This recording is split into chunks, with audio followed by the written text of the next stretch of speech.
በዚህኛው ቅኝታችን ብልጽግና በቡድን አጥቅቶ በተናጠል የሚበቀላቸውን የቀድሞ የኢሳት ጋዜጠኞችን በዝርዝር አሁናዊ ሁኔታቸውንና ቁመናቸውን እንመለከታለን። ከሰሞኑ ራሱን ለብልጽግና ጨረታ አቅርቦ ሳይሳካለት የቀረውንና በአንድ የብልጽግና ባለስልጣን ቁማር የተበላውን ጋዜጠኛ በዋናነት እናየዋለን።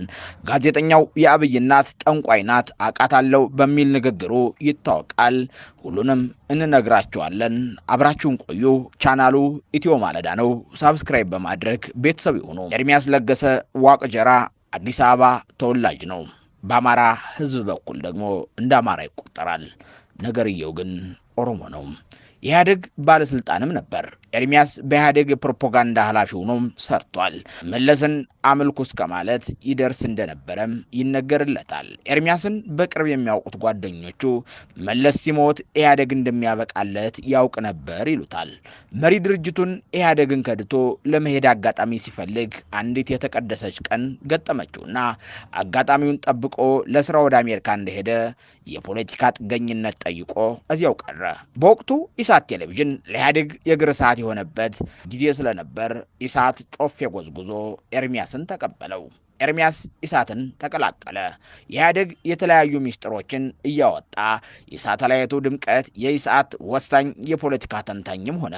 በእርግጥ ኤርሚያስ አንባቢ፣ ንግግር አዋቂ፣ ጸሐፊ ነው። ታዲያ ኤርሚያስ የኢሳት ወሳኝ ሰው ሆኖ በአጭር ጊዜ አረፈው። የቀጠለው ፕሮፓጋንዳና ህዝባዊ አመጽም ኢህአዴግን አፈረሰው። አብይ አህመድንም የኢትዮጵያ ጠቅላይ ሚኒስትር አድርጎ ብቅ አደረገው። አብይ አህመድ ኢሳትን እንዴት አድርጌ ልበት ነው ብለው ቀመር የጀመሩትና መቼ ተጠቅሜ መቼ ልበትናቸው ብሎ ሂሳብ የሰራው ወደ ስልጣን ሲመጣ ነበር። በእርግጥም ሆነ ነገሩ በጊዜው ተፈጸመ። አብይ ወደ ስልጣን መጥቶ ነብያችን እየተባለ በሀገሪቱ በተለያዩ ቦታዎች የድጋፍ ሰልፍ ሲደረግ አብይ ወደ አሜሪካ ባቀናበት ወቅት ለዲያስፖራው ንግግር ሲያደርግ እዚህ የመጣሁት ሲሳይ አጊናን ለማቀፍ ነው ብለው እንደ ነጩ በሬ ተረት ያኔ ነበር ሲሳይን በደንብ አድርገው የነጠሉት። ያኔ ሲሳይ አጊና አብይ ይወደኛል ማለት ነው ብሎ ተደሰተ። ራሱንም ከሌሎች ጋዜጠኞች ልዩ አድርጎ ማየት ጀመረ። የኢሳት ልዩነት ከዚህ ላይ ነው የጀመረው። ኢሳት ሰላሙ ተናጋ። ኢሳት በጦርነት ያልተሸነፈው በድምፅ አልባ ጦርነት በትንትኑ ወጣ። ኢሳትን በበላይነት የሚመሩት የግንቦት ሰባት አመራሮች ውስጥም መከፋፈል ተፈጠረ።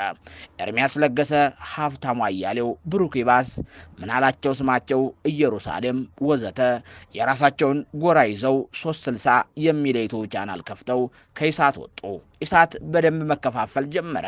ከዚያ በፊት ኢሳት ገቢ የሚያገኘው ከህዝብና ከኤርትራ መንግስት ነበር።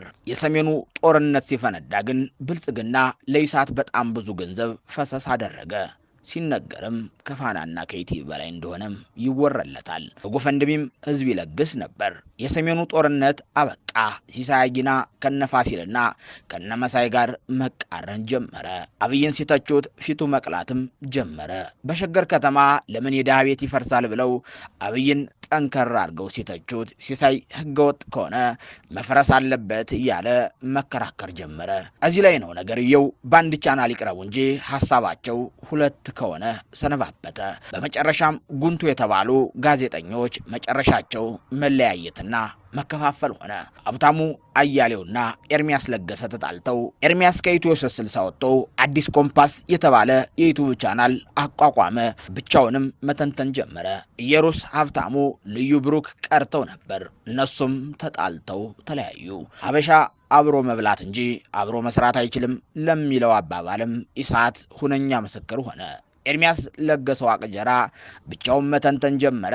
መጀመሪያ አካባቢ ራሱን ገለልተኛ አድርጎ ለማውራት ይጥርም ነበር። በኋላ ላይ ግን ሲሳይ አጊና ወዛም ሆኖ ባሻው ሰዓት ከአሜሪካ አዲስ አበባ ሲመላለስ አበበ ቶላ አምሮበት ሲመለከት ስዩም ተሾመ ዘመናዊ ቤት ውስጥ እንደሚኖር ሲያይ በመጨረሻም ጋዜጠኛ ኤርሚያስ እኔም ሰው ነኝና ምቾትን አልጠላም በማለት ባንዴ ከሲሳይ አጊና በልጦ ለብልጽግና ማቀንቀን ጀመረ።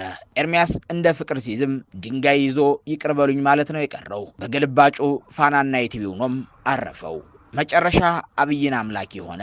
ጭራሽ አብይ እግዚአብሔር ካልሆነ ማንም አያሸንፈውም ሲል ተከፋይ ጋዜጠኛ ሆኖ አረፈው። ይህንን የተመለከተው የብልጽግና መንግስት ለኤርሚያስ መረጃ የሚሰጠው አንድ የራሱን ባለስልጣን መደበለት። ኤርሚያስ ኢትዮ 360 እያለ እንደሱ አብይን ያብጠለጠለ የለም። የአብይ እናት ጠንቋይ ነበረች። እኛ ድሮ ልጅ እያለን ሰፈር ውስጥ ኳስ ተጫውተን ትንሽዬ ቤት ነበረች። እዛ ቤት ውስጥ ብዙ ሰው ይገባና ይወጣ ነበር። እዛች ቤት ውስጥ አንዲት ፊቷ የማይታይ የተሸፋፈነች ሴት አለች። አዋቂ ናት፣ ጠንቋይ ናት ሲል ያስረዳል። የአብይ አህመድ እናት ማለት እኛ ሰፈር እንዳለችው ጠንቋይ ናት ሲል አብይን ተሳልቆበታል። ያወጋ ቢረሳ የተወጋበት አይረሳ ነውና የብልጽግናው ሰው እንደ መምህር ታየ ቦጋለ ዝም ብሎ አልተቀበለውም። አቅፎ የሚጥልበትን ቀን እየጠበቀ ነው። ጋዜጠኛ ኤርሚያስ ከለማ መገርሳና ከገዱ አንዳርጋቸው ከታየ ደንዳ ከነዚህ ከመማር ይልቅ የታየው የነሲሳይ ጊና ምቾት ነውና እኔ ከጌታቸው በላይ አልተሳደብኩ የሚለውን ቀመር ቀምሮ ጥሩ የብልጽግና ስፒከር ሆኖ አረፈው። ግን ኤርሚያስ ወየ ገና ከጅምሩ ቁማሩን ተበላች። ነገርየው እንዲህ ነው። የሀገሪቱ የደህንነት ዘርፍ ኃላፊ ሬድዋን ሁሴን ለኤርሚያስ ለገሰ መረጃ ላከለት። ሬድዋን ይህንን መረጃ የምልክልህ አንተ ታማኝ ስለሆንክ ነው፣ ምርጥ ወፍራም መረጃ ነውና ሰበር ዜና ብለህ ዘግበው አለው። ኤርሚያስ በደስታ አበደ። የሀገሪቱ ባለስልጣን ጻፈልኝ የሚለውን ብቻ ነው የተመለከተው። መረጃው ጀዋር መሐመድ በአሜሪካ ደህንነት መስሪያ ቤት በኤፍቢአይ ቁጥጥር ስር ውሎ ምርመራ ሲደረግበት ተናዘዘ የሚል ነው።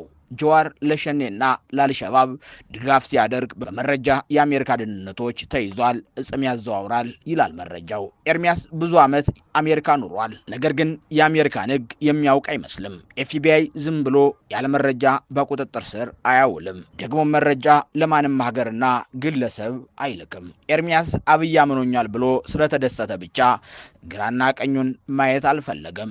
መረጃውን ሳያላምጥ ዋጠው። ሰበር ዜና ብሎ የመጣለትን መረጃ አነበበ። ደስታው ከፊቱ ይነበብ ነበር። ማህበራዊ ሚዲያው ስለ ጀዋር መሐመድ መታሰር ያወራል። ኤርሚያስ አጋለጠው እያለ ያወራልኛል ብሎም ጠብቆ ነበር። በተቃራኒው ማህበራዊ ሚዲያው በኤርሚያስ ጅልነት ተነጋገረ። ጀዋርም አልታሰርኩም ሲል ብቅ አለ። ኤርሚያስ የሚያወራው በህልሙ ያየውን ነው ሲልም ተቸው። ጀዋር ጠበቃ እያነጋገርኩ ነው፣ በስም ማጥፋት ኤርሚያስን እከሰዋለሁ ሲል ተናገረ። በዚያ ላይ የአሜሪካ ደህንነት መስሪያ ቤትን በሐሰት ወንጅሎ ስማቸውን አጥፍቷል በማለት ጀዋር ፍርድ ቤት ገትረዋለሁ ሲል ዛተበት። በመጨረሻም ጋዜጠኛ ኤርሚያስ ከምንጊዜውም በላይ ለቅለት ተዳረገ። አቅዶ ለብልጽግና ሰራለሁ ብሎ ቢያስብም ሬድዋን በአንድ ድንጋይ ሁለት ወፍ አድርጎታል። ቁማሩን በልቶ አየር ላይ ያስቀርጦታል። ለዛሬው በዚህ አበቃን። መልካሙን ሁሉ ተመኘንላችሁ። ቻናሉ ኢትዮ ማለዳ ነበር።